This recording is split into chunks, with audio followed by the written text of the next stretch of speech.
Okay, students, we are starting our new chapter today. It's about the structure and function of eye, how it is involved and how it makes us see things which are close to us or which are far from us, or how we are able to see or protect our eyes during high light intensity or dim light intensity. We will see what sense organs are. We will also look upon the frontal and horizontal view of human eye. Different structures will be discussed and their respective functions. First, let's see what sense organs are. Sense organs are group of receptor cells responding to specific stimuli. That stimuli may be of light, sound, touch, temperature, chemicals, and all of these stimuli actually inform our body of the change that is occurring around us. So we got to know that sense organ would be any organ which is made up of certain specified cells which are able to recognize the stimulus. Stimulus is any change other than normal. That change can be in terms of light or sound or touch, temperature, or different chemical imbalances which are occurring in our body or outside our body. So if the organ is able to recognize those changes, we will name it as sense organ, and it will be responsible for bringing some changes in our body according to the stimulus. So since we are talking about eye in our chapter, these are multiple pictures to tell you the frontal view of the eye. If you see here, this is the frontal view, how you see the eye. We have eyelids here, then there are eyelashes.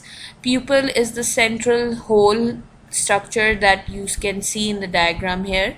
The pigmented part which gives color to your eye is called iris. The whitish portion is called sclera. These are the structures only discussed here. I'm not telling you the functions yet. Here you can see the structure of tear glands. Tear glands are responsible for the production of tears, as the name indicates. This pupil is indicated here in this diagram too. The iris, the pigmented part, is also labeled, so is the sclera.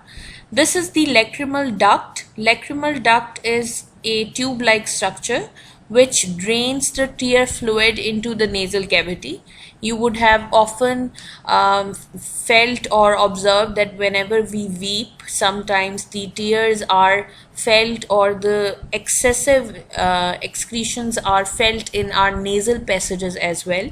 So why it happens that when we weep, the tears which are excessive in amount, which do not fall out of the eye, they go into this lacrimal duct and they are drained into the nasal cavity.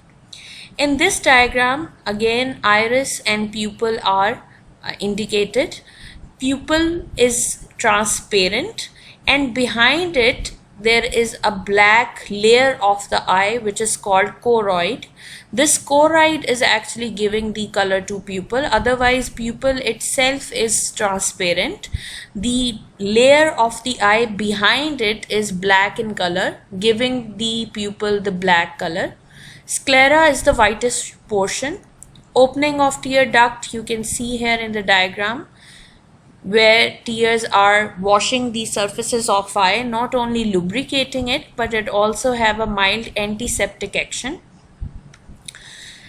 This is cornea, which you can see in the diagram, the bulge that you see around your eye. This is cornea. It's a transparent layer at front of the eye that refracts the light entering to help focus it. It is convex and transparent. The cornea contains no blood vessel. So now the question arises that how this part of the eye is able to get oxygen. If it does not have blood vessel, then the answer is that this gets its oxygen directly from the atmosphere by diffusion. Cornea gets oxygen from the atmosphere by simple diffusion. Every time we blink, tears are distributed across the cornea to keep the eye moist, help wounds heal, and protect against infection. So these tears which are spreaded all over our eyeball at front are responsible for reducing the friction. Whenever we are blinking, the surface of the eye is kept moist so that the rubbing action of the eyelid would not damage the part of the eye, that is cornea.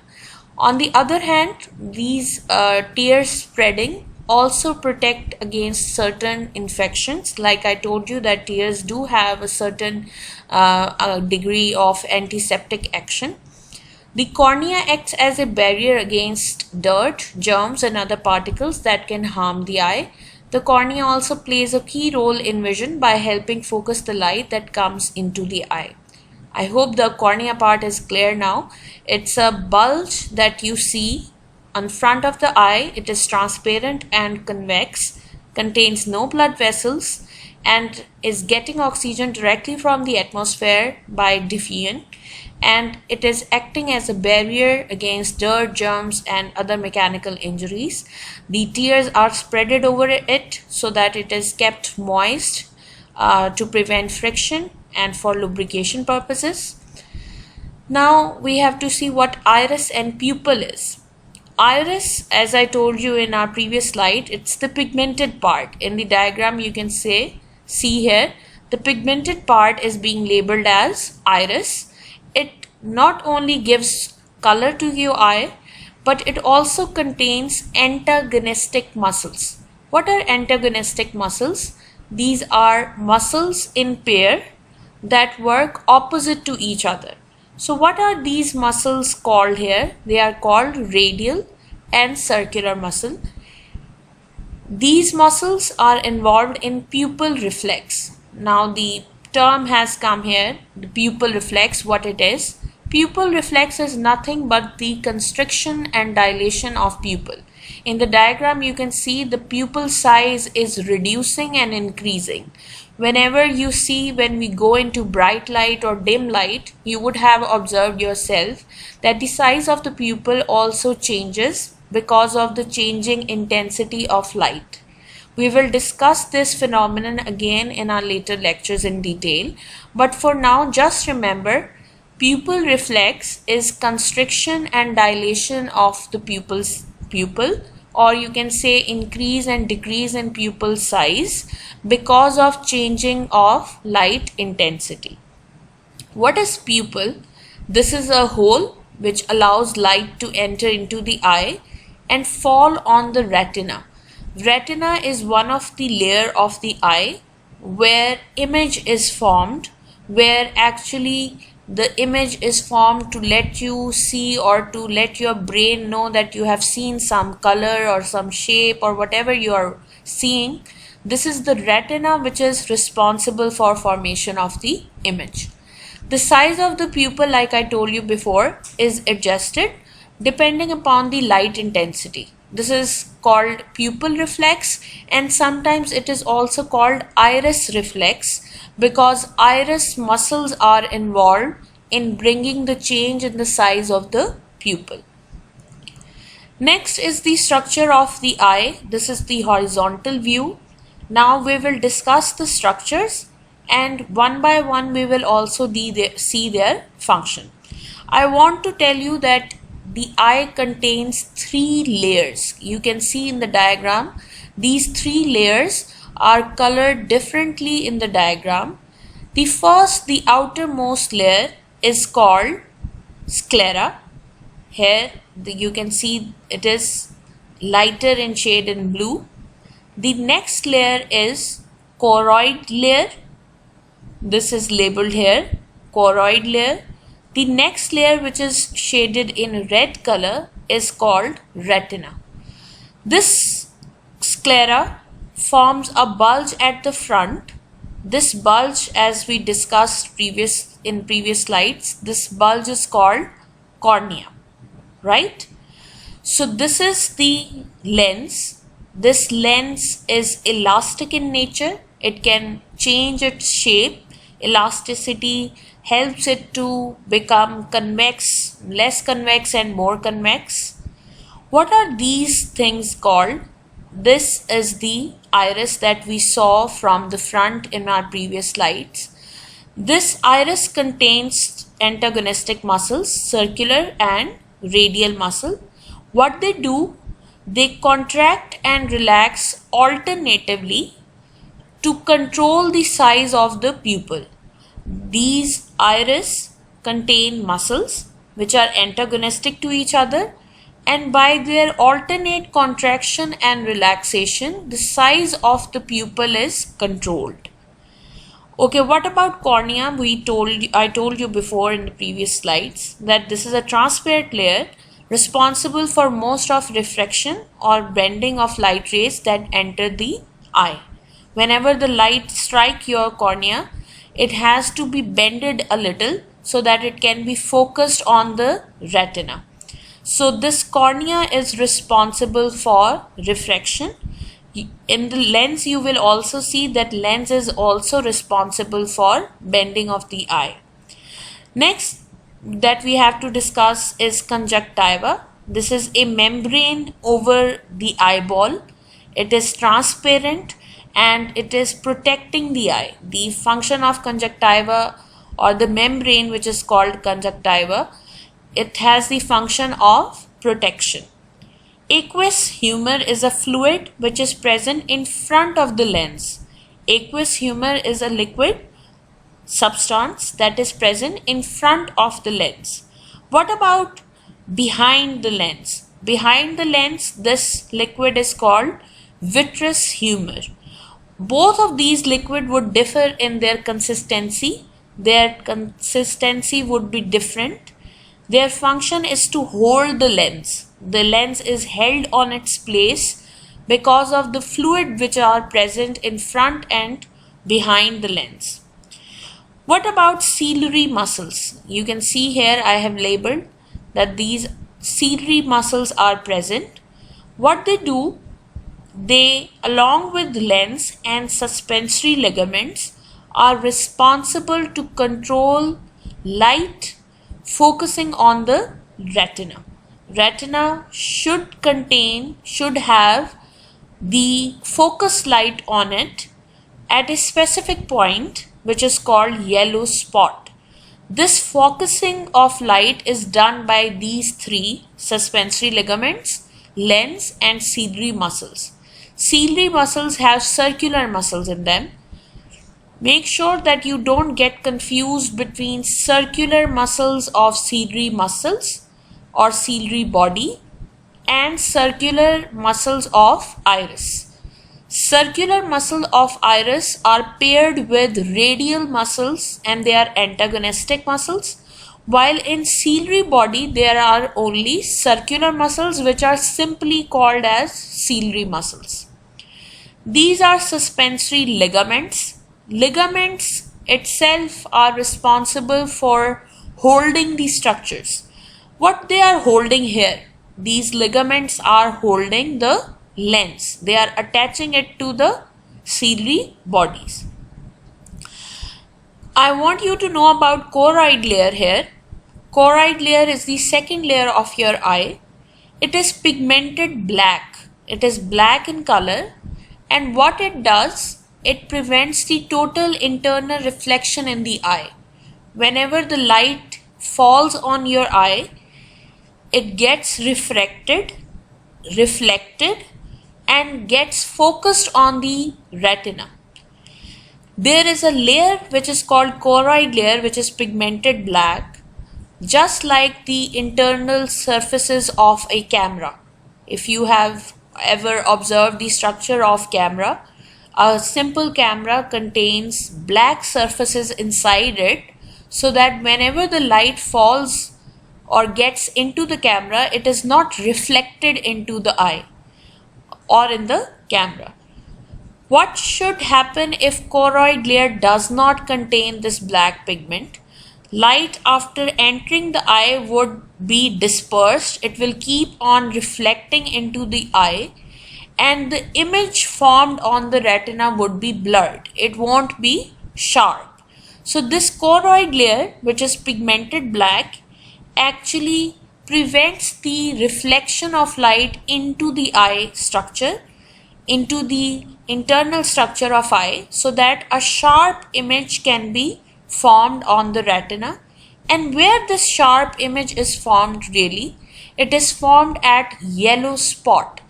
Yellow spot is the area that has highest density of cones and thus offer maximum sharpness, but only works at full efficiency in bright light. Yellow spot is a position on retina. It contains some specific cells which are called photoreceptors. Photoreceptors means those cells which are responsible for receiving the stimulus of light. Photo means light, receptor means receivers. So this retina, which is the third layer of your eye, contains two kind of cells. Both of them are generally called as photoreceptors, but they are of two types. One type is called cones, the other type is called rods. If you can see here, I have labeled retina and I have seen that written here that it contains the light sensitive cells, or you can call these light sensitive cells as photoreceptors. These are called rods and cones. What this yellow spot contains, it contains a lot of cones which are responsible for your vision in bright light. So whenever you can see a sharp image, it would allow you to have a focused light on yellow spot. There is another spot called blind spot, which I will let you know in our later lectures. There is a spot on the retina which is called blind spot. That blind spot does not contain any photoreceptors or any light sensitive cells. So if the light get focused on blind spot, no image would be formed. Keep in mind that retina is only responsible for forming the image. What lets you perceive that image? What lets you make sure that you have seen something, or what makes you see or observe or examine or let you decide that what kind of a shape of the object is, what size it is your brain. It's not the eye. Eye is only a receptor organ. It will only receive the image. It will only form the image. But who will tell you that what is the perception of that picture, or what is the size of that object or distance you are looking at? This is the brain. So who would send the impulse, or who would send the message from the eye to the brain? It is your optic nerve. Optic nerve is composed of sensory neurons which carry nerve impulses to the visual center at the rear of your brain. So when the brain gets the nerve impulse from this optic nerve, only then you are able to recognize the image that was formed on the retina. I hope it is clear, the diagram and the respective function of different structures of the eye. This is the journal table that I have made for you to understand different structures. It's actually the repetition of what we have discussed already. Conjunctiva, the transparent layer, covers the front exposed part of the eye and its function is being protective in nature. Cornea, it's a thick transparent layer beneath conjunctiva. It is first layer, outermost layer. Sclera continues as transparent cornea which forms a bulge at the front. I told you that sclera forms a bulge at front of the eye which we call as cornea. So what's the function? It refracts light into pupil. Maximum refraction happens here. The function of sclera is of protection as well. Then is choroid layer, which is darkly colored cells. Like I told you, it is black in color. Contains blood capillaries. It is a second layer, middle layer. It is modified at the front of the eye to form ciliary body and iris.